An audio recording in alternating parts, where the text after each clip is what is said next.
Hey everyone, Rob from ICO Analyst here. Today, talking with Steven Sprague over at Rivetz. Steven, how are you? Great, thanks for having us on. Yeah, of course, of course. Well, hey, so just wanted to keep it to basically just a conversation, just go over exactly what you're working on over there at Rivetz. Did quite a little bit of research today on the project. I wanted to just sort of start by, why don't you just tell us about yourself? Give us a quick intro about yourself and the company. So I've been an executive in the trusted computing space for almost 20 years. I used to run a publicly traded company that was very heavily involved in causing hardware security to get shipped first in all the PCs, and actually that then created the impetus to help include hardware security in mobile phones. And so you could think of sort of phase one of this project was, okay, how do we get the hardware out there in every device? So that's done. Okay. Today, there are over 1.5 billion PCs and over 1 billion smartphones that have hardware security embedded within the architecture of the device you already own. And so Rivetz was formed in the fall of 2013 to go down the path of how do we turn that on and make it useful? How do we put the trusted computing that is in those devices to work? And so I really come from years of playing really one of the leading roles in helping to drive hardware security into everybody's hands. And when I walked into blockchain the first time, it was like, I've been looking for this. We've been looking for a way to how do we manage keys for 1 billion devices. And then on the other side, blockchain has this little challenge where if you lose your private key, it can kind of wreck your day. And trusted computing can provide a great role in providing provable controls to protect the keys and really make the operation of blockchain a simpler thing. That's really cool. So is Rivetz essentially an extension of the publicly traded company you used to have or run? I mean, no, not at all. No, I mean, not at all. We were a PC-centric company. We supplied, if you bought a Dell computer in 2009, we supplied the software to turn trusted computing on inside that Dell machine. Oh, wow. So it was very PC-centric. Got it. And we've learned a lot from that. I mean, there's no question that this is an evolution of that space. Right. The capabilities that Rivetz is bringing is really much more of a consumer and single user focused entry point than let's go out and try and convince Boeing as the first customer. So the focus on how we go to market and how do we approach this and how do we deliver value to you as a user. So we put this to work. I think of this space actually very much like the old sort of 1990s model of compute technology. Nobody bought color. It just kind of showed up in your machine, and then all of a sudden you were using it at home, and then you took it to work, and then your PowerPoints were way cooler at work than everybody else's because you had color, and then everybody needed color. And at least I'm old enough to remember we used to try and negotiate to get a color monitor. It's like, no, I'm sorry, we're not going to pay for color. I mean, why would anybody in corporate need color, right? So it's always kind of a funny way to think of it, but yeah, absolutely. Yeah, that's really funny. What I mean, how would you actually describe? I mean, to the layman or to myself, like how would you even describe what the fundamental problem is that you're solving with this project? Or sure. And I say project, I mean this company that you're building. Absolutely. The fundamental challenge is that it's almost impossible to hide a secret in the operating system. So your keys, your passwords, your money, your Bitcoin private key, your Snapchat photo that doesn't really go away when you delete it, is all because it's very difficult, if not impossible, to hide a secret in the operating system. And so for years, we've known that hardware security can hide a secret. And the reason is because you can design a chip that has the ability to create a key, for example, has no wires that allow you to export the key. And so you can trust that once a key is created, it can't be extracted, and therefore, unless I break the hardware, I can't steal the keys. So that's evolved from a very simple model, something we as consumers are very familiar with. The SIM chip in your phone is hardware security. Right. And it works great. You don't know the keys to log on to AT&T. You don't have to worry about it. You register that little SIM chip at the cell store. You put it in your phone, and it works until you lose your phone or you get a new phone. And so this is a set of capabilities that are in the actual processor chips, both on Intel design and ARM design, to store and process a secret in a safe place, isolated from the operating system within the phone. So when you say this, I mean, why hasn't this been done before then? I mean, if this hardware already exists within my iPhone that I have right next to me and within the MacBook that we're recording this with, you know, are we talking? I mean, granted, we're sort of in this early adopter phase, clearly, but why hasn't this been done before? Well, I think two reasons. One, so it's in use today. So if you use Apple Pay or you use Samsung Pay, the keys are held in both Apple Pay and Samsung Pay using hardware, exactly using these mechanisms. Got it. Okay, and so if anybody tells you that they think they can store a secret in an iPhone, just understand Apple knows they can't. They turn on the hardware security to store your Apple keys for Apple Pay. Now, I think the challenge for the marketplace has been we've been trained to use quote unquote any device and authenticate using username and password. And so in many aspects, when mobile came out, we were starting to move down the direction of having services bound to the identity of your device, but in reality, we all ended up using username and password like we did for AOL. Apple actually took us backwards with the apps model on mobile. And that is you register the device and then the device gets service. So these capabilities have been put within the devices and are there and are programmable. As a company, we're trying to provide both the operational and economic model to put these capabilities to use. I think one of the pieces that's been missing is an effective way to not only manage 1 billion keys, but also to have an economic model that supports the sort of consumption use. Because you as a consumer are happy to use this stuff, but you're not going to start by paying $50 to turn it on, right? You want it built into the services that you use. Wow. Okay. So, earlier you were mentioning, you have, there's potential clients like Boeing or potential clients or, I say clients, I mean customers. Who would be the primary customer of this product that you're building? So for Rivetz, actually our view right now is that many consumers are being told to go out and turn on two-factor authentication. Right. Then the SMS two-factor authentication isn't the safest thing on the planet, and you should download an authenticator. Well, it turns out the keys in the authenticator aren't that safe and could be done better. So maybe you should buy an external little key. And so we're all confused. Yeah. We think what you want is a two-factor authenticator built into your phone that has proof that the authenticator is operating correctly, and maybe even the potential to bind in external cybersecurity controls. And so the whole purpose of our project now is to take the blockchain capabilities and the token capabilities and bring a transaction and security model and operations model to bring cybersecurity controls that a user could use like two-factor authentication. Okay, so what I'm hearing from that then is that your primary customer is the everyday person like myself who uses 2FA for anything. I have it on my Gmail. I have it on any of the Bitcoin exchanges that I use. I have it on as much as I can. So what you're saying now, would this eventually at some point also be an app that I would download for my phone? You have to excuse me with these questions, but I'm just trying to No. So it starts as an app you want to download, and so the perfect example is what's your favorite form of two-factor authentication? I'll tell you, and you'll smack me from across the computer, but it's right now I use Authy, and all my friends telling me that that's not what I should be doing. I should be using Google Authenticator. It's great. It's not your favorite one. It's not the one you use the most. Not even close to the one you use the most. The one you use the most is dial the phone number and push send.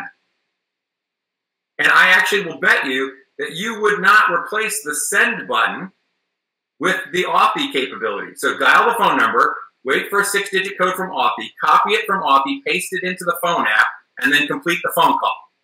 No, you'll throw that phone away. What you want is the two-factor authentication built in. We all as consumers want it built in. We want to dial the phone number and push. And so Rivetz perspective, yes, our initial customer to show you these capabilities and show the hardware is there is let me provide it to the early adopter and the professional user. Absolutely. But the goal is to demonstrate that that drives demand for the applications to build it in. Because deep down inside, what we really want is the authentication built in. We like the experience of sit on the couch, push the cable button, and the box logs you into HBO. Right. As opposed to the Netflix experience where you got to fire up Netflix, log into Netflix, fire up HBO, log into, it's like, no, I want to just push the button. So we as humans prefer that sort of automated experience, and we want the automated experience not just automated for the sake of automation, we want it secure. And so what Rivetz is all about are providing the tools and services, and we think the economic models to enable the use of this embedded hardware security that's already there so that we can deliver a better quality experience for the subscriber and a simpler user experience at the same time. Got it. Okay. I mean, do you think, after you go after the initial sort of mass approach, is then the customer also the Samsungs and the Apples and the bigger telecoms, or did I miss that? Yeah, absolutely. I mean, we have conversations today that are running from everything from carriers who want to use it within their carrier architecture to we're trying to figure out how to have a better experience for their users to differentiate them in the market. The reality is all of us as consumers are shifting from we go to a building and we connect to the company network to get service, to we're traveling around with stuff in our pockets and our bags with wires hanging out of every corner, trying to find a hotspot that we can connect to so that we can log on from any network anytime. And so it's time for us to bring cybersecurity with our device. So we see a model where this little trust agent in the device can go out and ask the services it belongs to, tell me about the condition that I'm in, like, does my device have data encryption turned on, so if I download sensitive records, they're protected, or am I still an employee, so I'm still allowed to look at this service? The trusted agent can ask for that, tokenize it, so to protect the privacy of the user, and deliver that as part of an authentication or a transaction, whether you're logging into Google, or you're doing a Bitcoin transaction, or you're participating in distributed storage or networking or any of the token services that are out there today, we're going to need some cybersecurity controls. We're here to bring that cybersecurity controls layer really across the ecosystem. It's very cool.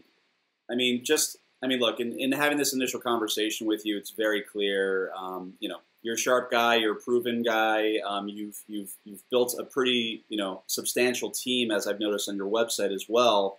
Why ICO versus other forms of funding, I guess, out there right now? Sure.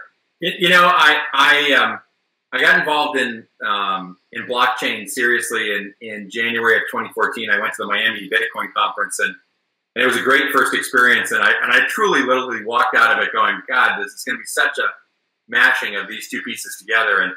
And one of the early people I was involved with was David Johnson, who went on, and he's now chairman of Factum, but was very heavily involved in the early distributed apps. And we had a great conversation about an attestation coin back in 2014, where the validation and verification of these trusted execution environments would happen on a completely peer-to-peer basis. And it was just too early. The sort of understanding of how a token would work and how people would buy it. And I mean, it was a great idea. We had a great time having the conversation, but it's like, just as a really quick aside, I was actually there at that Miami conference, hilariously enough. That was actually my first and only Bitcoin conference as well. I was in Miami at that time, randomly, and stumbled upon that conference. So that's awesome. So yeah, it had no coffee, no food, no nothing, and 2,000 people were there, set up for 300. It was a fantastic, crazy event. Yeah, and the 100+ degree weather didn't help either. So yeah. Yeah, right. It's really good. Yeah. So So when I was at, earlier this year, we were seeing the ICO sort of enthusiasm pick up, and it became very clear to me at consensus that this was a very viable model to fund. And so Rivetz really, you can think of us as a shovel-ready ICO project. We demonstrated the token capability. We understood what we were needing to do. We built reference technology last October. We had a team in place. We're doing $1 million worth of contract revenue already. The price understood and characterized. We knew what we wanted to build. It seemed to me that there's a good potential funding mechanism to bring this to bear. I also think that it's going to prove to be important that there will be brands that are established at this point in the market in the ICO space. And we believe we're in a position to dominate in a cybersecurity style token. And cool. And so we want to go after that position. And so I think it's important to have both moved quickly, and we've certainly demonstrated we can execute that, as well as I think it's a very interesting mechanism for funding what will become the utility businesses of computing. And for the blockchain space, I mean, this is such a tremendously good idea. This is like back in the 2000 timeframe. Your idea or the ICO idea? Yeah, the ICO idea is really good. Intel decided to put Wi-Fi in every box.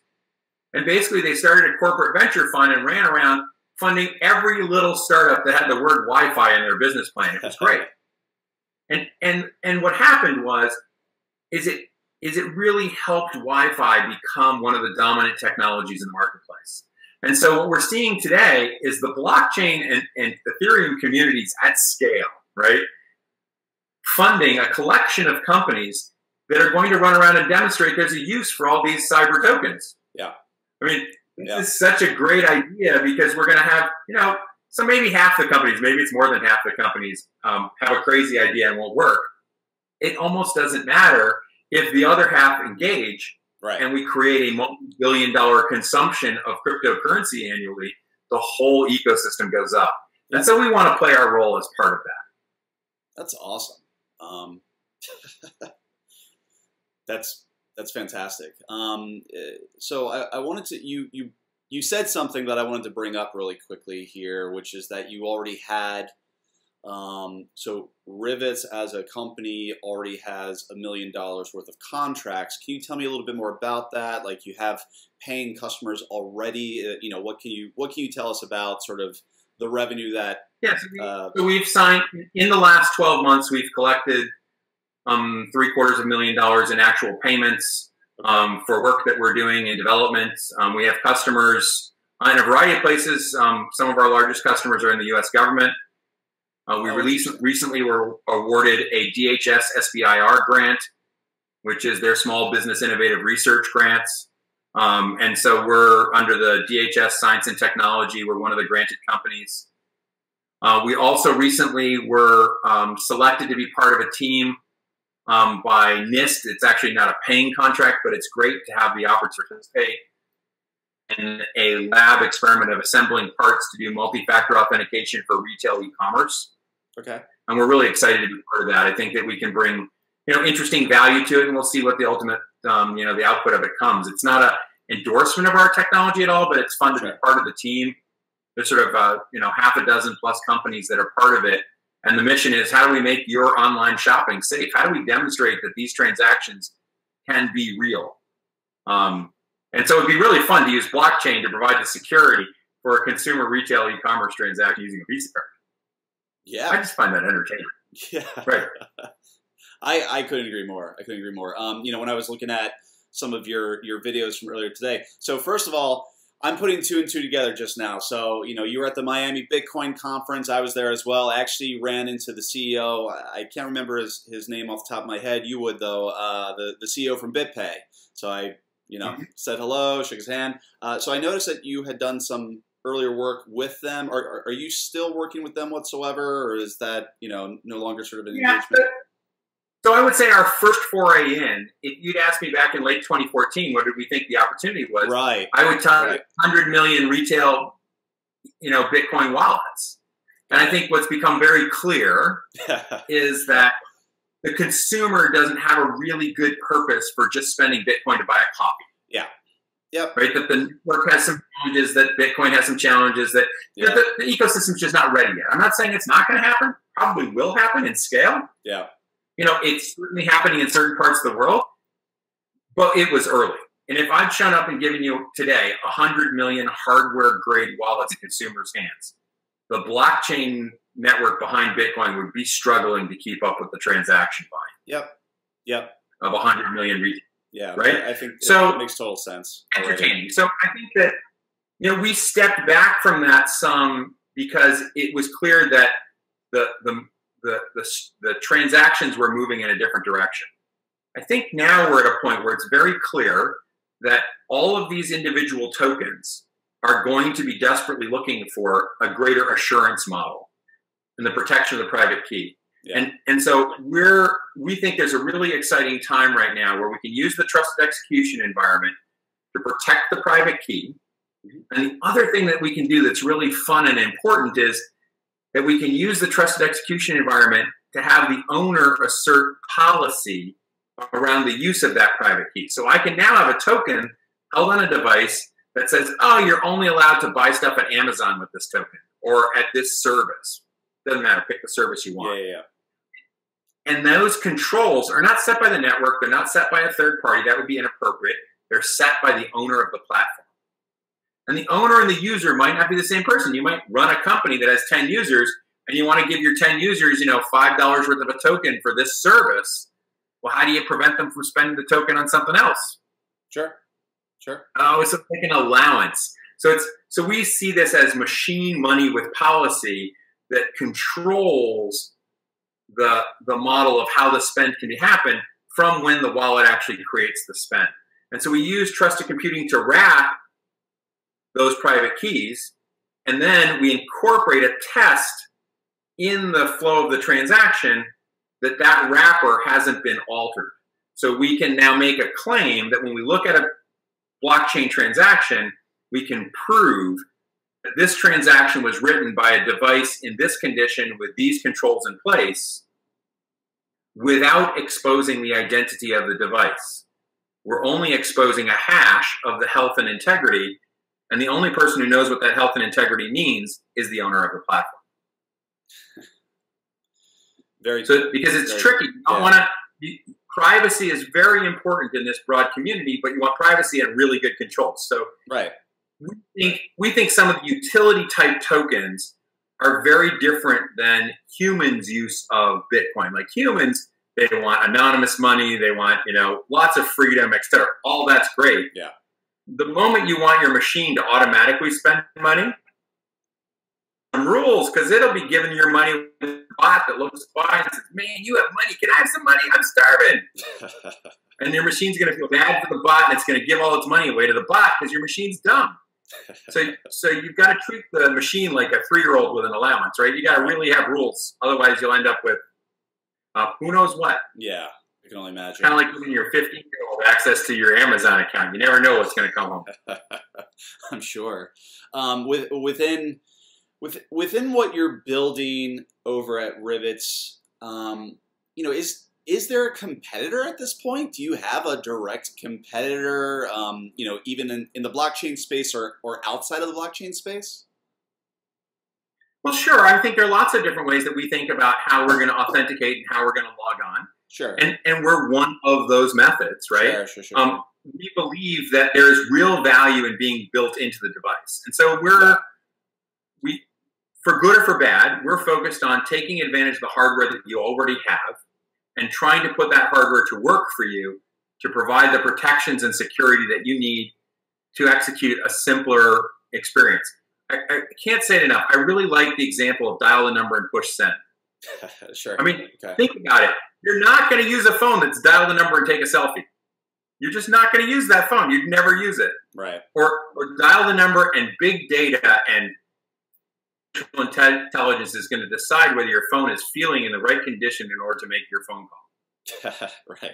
Oh my God, shoot the thing. Yeah. Right. Yet we're having a conversation about how our devices take pictures of us and all this other stuff. And actually, most of that stuff is very insecure. And I'm not so sure I want my pictures, my fingerprints, and everything else, and every time I move my machine just the right way, to be stored by the internet all the time. Yeah. So, I think the reason why I wanted to have this conversation today is because, I'm one of many who are, considering,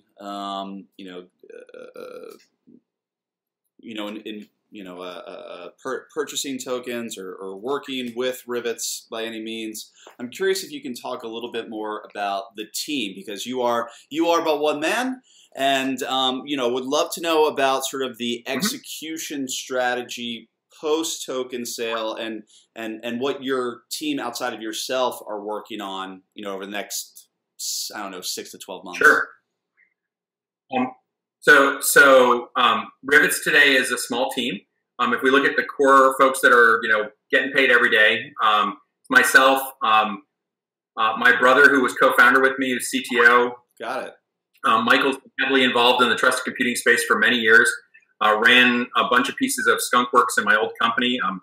Really understands these technologies. Been down here slaving away pre-ICO and helping to build aspects of our website and make sure all our wallets work. And who is also part of the team. Sean has done a lot of work on the Java implementation of the wallet for Omnicoin. Has been involved in blockchain space and Omni and Mastercoin since the earliest days. And he's been running my engineering team for the last year. He's the one who's delivering on the contracts that we have today. We have a couple of engineers that are working with him. He's running. He was involved every day, not paying attention to the ICO. They're actually delivering the product we're supposed to deliver next week. So, because the customers are out there, still expect their deliveries. You broke up there for a minute there, Steven. What did you say?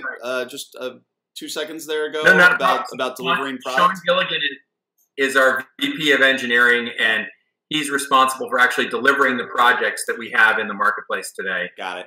And there are 2 engineers that are working for him full time on that.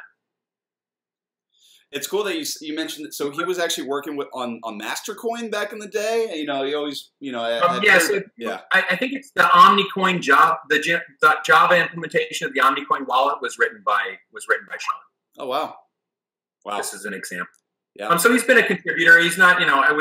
He's been one of the contributors. In a significant contributor into the Omni project. There's some fun people that are involved. People like Greg Kazmerchek, who's on our, is serving right now on an advisory committee level. He's one of the top voices in the trusted computing space. He used to work for me at my old company.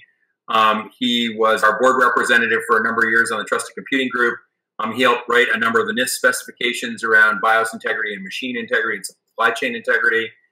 He is one of the world-class core developers in trusted computing, or architects, I would say, by more than developer. We have folks involved in the project. Andy Tarbox came out of originally worked at MasterCard in the EMV specifications. He was the MasterCard representation around the EMV standards, and has played in the smart card and identity space his whole career. So we have a really good group of sort of extended voices. Our board of directors, George Gilder's on the board, economist who's been around the Bitcoin space, also somebody I've worked with for many years in my life. Joe Trippi, you might have seen him on Fox News every now and then as the token Democrat, but he provides us with a great collection of relationships into the U.S. government. Oh, wow. And Brad Rotter, who's been a serial entrepreneur in the cybersecurity space, has done a number of companies throughout his career. So we have a good independent board. We have some really great technical voices as part of our team. Matt Rozak recently joined and is helping us in providing advice around our ICO and making sure we keep all the T's crossed and the I's dotted. Yeah. And David Johnston, who I've known for a number of years, is also on our advisory board and really has been a tremendous help. So we have a good board of people that are helping us in this process. We have access to a really interesting inventory of talent in the marketplace. So we think we have the right team to get this executed. Awesome. Cool. Last question, I suppose. So in my last question, it was around the team as well as where you're going, sort of 6 to 12 months from now. And I am curious, amongst this team that you're building, where do you see Rivetz in 1 to 2 years? So our core mission is to achieve a very simple goal, which will not be so simple to achieve. Right. We want to prove that if you add Rivetz to a service, that we increase the value of the subscriber for that service and simplify the user's experience. It sounds like a simple thing to do. It's like, take Rivetz, add it to Snapchat, double the market cap of Snapchat. Cool. Now, why would it do that? Because we might be able to make the snaps really go away. Wow. The question is, if the snaps really went away, would the service be more valuable? Don't know. Right? Yeah. I think we have to prove that. You're obviously not going to pick up the phone and call Snapchat first and say, hey, we got a deal for you. Right. You want to establish our relationship with the customers and with the application developers out there to march down that path and show that if we were to increase the binding and the relationship between the subscriber and the service, improve the quality of that and assure it can't be fraudulently broken, you can't steal access, then I can deliver more value to that customer, and therefore the customer becomes more valuable. Wow. That makes sense. And so it does. That's the core vision. These technical pieces are the tactical execution to get there. Yeah. And I think that you as a consumer are going to want to manage your collection of devices as your identity, not your one thing. You don't want to just hook your phone up to a service. You want to hook your phone, your laptop, your tablet, your TV, your car, all those things. And so how are you as a consumer going to manage your collection of devices securely? You're not going to build your own carrier back office. You need a safe place to store all the keys. Yeah. And so we think blockchain makes it possible for every user to have a carrier-grade back office for their collection of devices and services so that only their devices are connected to their services, and I don't need a username and password for everything. Wow. Very cool. That's all I can really say after this conversation. I mean, I'm someone that just combs through so many different projects, potential companies to invest in, and I'm really excited to have you as essentially the second person that I've interviewed now for this series, because I see nothing but good things in your future. I really appreciate your time. And I think that's all the questions I have for today. One of the things I'd like to do is, for anyone watching this on YouTube, go ahead and ask questions in the comments section. And as questions come in, I'll ping Steven and see if we can get some answers to those questions. And that's about it. Thank you. If anybody is looking for further information, you can go to rivetz.com, rivetz.com. Or our token sales at Rivetz International, so rivetzintl.com.